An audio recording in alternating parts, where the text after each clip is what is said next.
The damage distribution is really good for BREN. Across the board, yeah. Man. Holy crap, yeah. And here we go, Alpizo. Estes. All right. Alright, team fight's pretty good here for NXP if you think about it with that lineup. Not as strong as we think because obviously the heal kind of suffers if people get bursted out. If there's no one to heal, it's just pretty dead.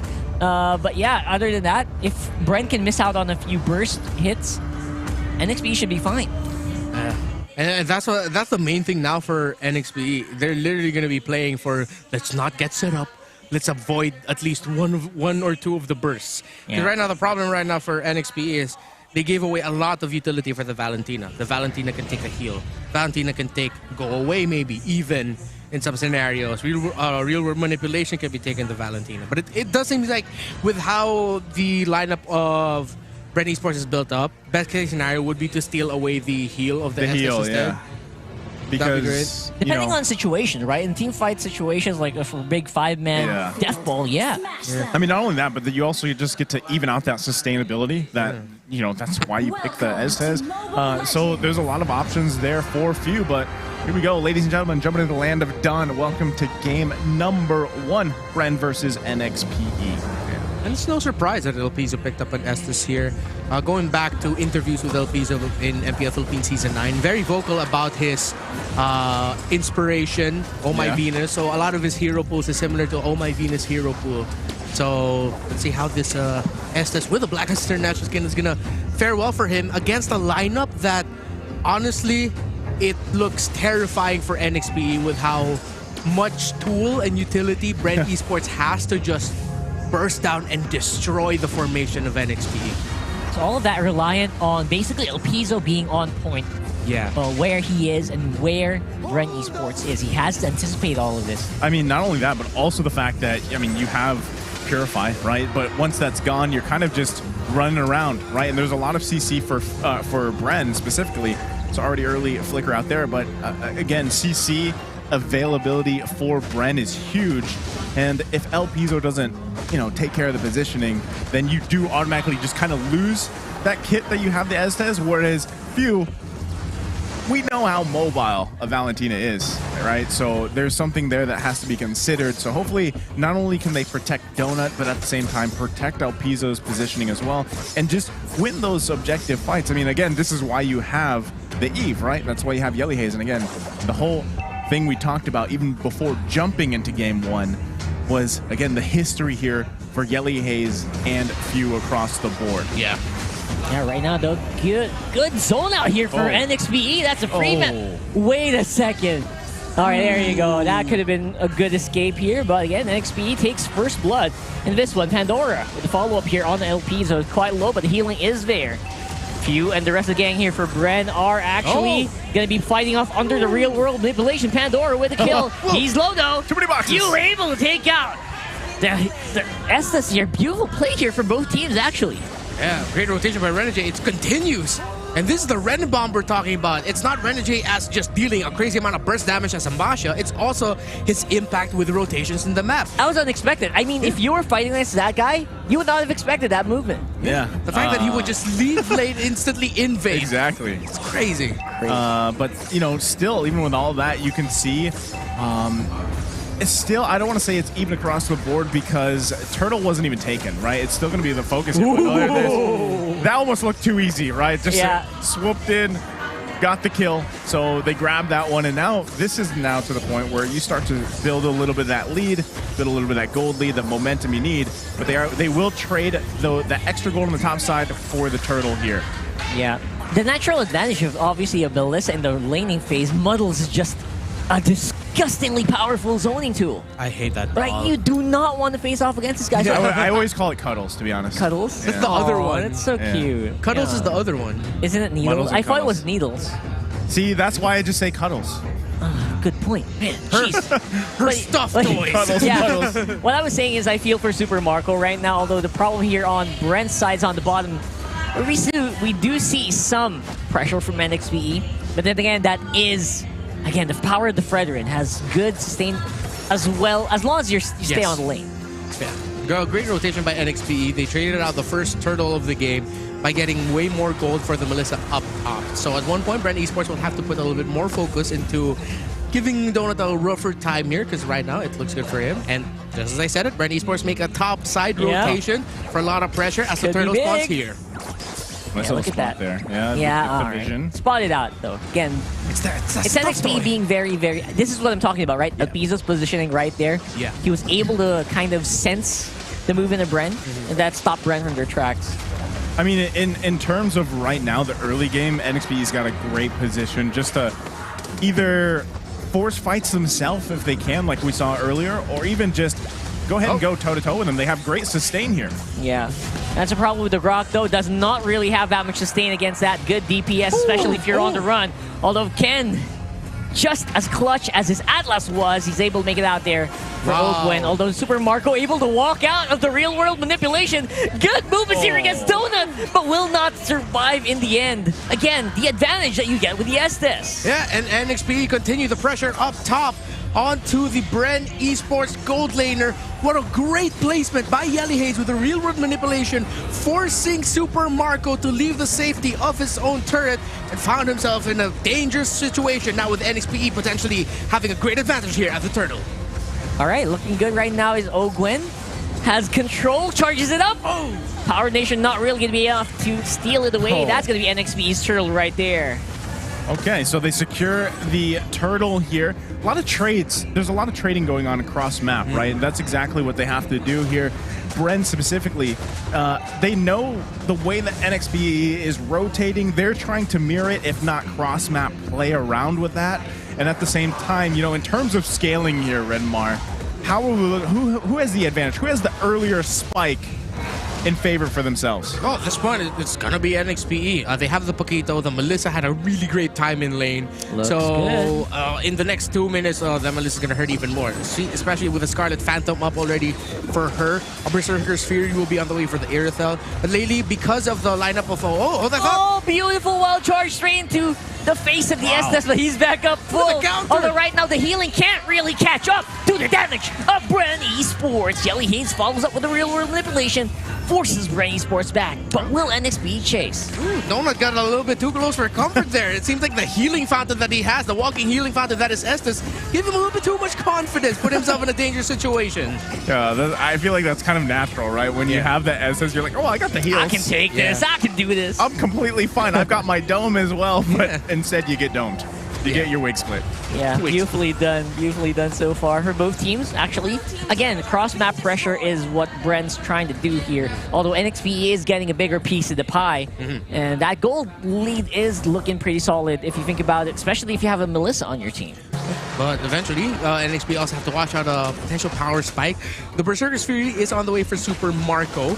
So once that's up, it will help. But right now in this situation, because of the composition of NXPE, the small lead that they have, we might not feel the crazy damage that Airtel brings out until the third item is built. So with the Berserker's Fury Windtalker, it's respectable, but it's not in the levels such as like what Donut brings already. Yeah, and you know, with this next turtle coming up here, Kyle TZ struggled a little bit on this Julian. Again, he was kind of targeted ban. Hold on. 2 squares and no-go here for BREN Esports. NXPE making the run for him. Yelly Hayes will go down. There goes the airfill as well. Where is the DPS going to come up from BREN here? Everyone's just running Grey Hell for Pandora. Not going to be enough to hold the line. That's NXPE going for Turtle. Great skill timing and layering by NXPE. Their positioning so far, the real-world manipulation of Yelly Hayes has been on point all throughout the game. You saw BREN Esports wanted to position closer to that turtle, but Yelly Hayes said, no, I'm going to pop my ultimate right here. Renegade and Kaizen immediately entered under the turret to get the burst damage onto, I believe it was Super Marco who was caught out there, or Few rather, and that meant that BREN Esports were already immediately at a disadvantage. Yeah, I mean, they did a lot there. Now Renegade going to be the focus here. Yeah, they're going hard on the Renegade, and it's a free take. Again, every time NXP does something, BREN answers on the other side, but it's not going to be enough this time, as well as mid. It's kind of worth it though, because NXP is converting these into turrets, right? They're willing to trade Renegade to grab these turrets, especially in the mid lane, right? They barely hold on to their tier 1 in the mid side, but still, it's just NXP setting things up. And look how close they're playing around Donut. That's exactly what they need to do, right? And that's probably why Donut's so confident. Yeah. Right now, Kaysen again. Beautiful chain from Caldeezy. Everyone's caught in a very bad spot, though, for BREN Esports. Has to make a run for it. Ren J, he's fighting. He's chasing. We got Elpizo on the back. I got unlimited shield for days. Caldeezy swords on out of there. Wow. Now BREN Esports is picking up the momentum. Their Berserker's Fury for Donut, so that's a third major item, and those are all the 3 items this Melissa needs. Look how much those needles hurt. Jeez. I don't know if Donut is a licensed acupuncturist, but right now that's what he's doing to BREN. Literally stinging the bee here. Yeah. Ladies and gents, oh my goodness. Stinging the bee. The bee that's supposed to sting. Exactly. We're in Topsy-Turvy Town here, ladies and gents, and right now NXP again just making sure that Donut just stays alive. Well, the thing is, with Super Marco specifically, we've actually seen this matchup now a few times. Irithel versus the Melissa, and we're seeing the struggle of Super Marco. So if BREN is able to protect Super Marco, he just kind of needs the time to catch up on the items, right? But then, same thing can be said. Oh, beautiful. Beautiful take there. Caldeezy. Oh no. Wait a second. No jungler means that BREN will not be able to contest this Lord here. It's a big problem. Renegade is also close by, and Super Marco's way up on top. I don't think there's anything that BREN can do here. Yeah, they have to bounce. They got a bouncer, and that right now. They're overstaying, actually. So, yeah, just going to be a free Lord going over to NXP. Oh, what a boo-boo. Yeah, I said this earlier. I was like, man, Caldeezy is struggling. And, you know, at this point, it's almost going to be an understatement because Kaysen is feeling good and confident on that Paquito. And right now, it's actually just the team doing a lot of work to stop Caldeezy from doing what he needs to do. So if you don't have that, you've already kind of stalled out Super Marco. Even if you get a setup from Master Ogwin himself or Pandora.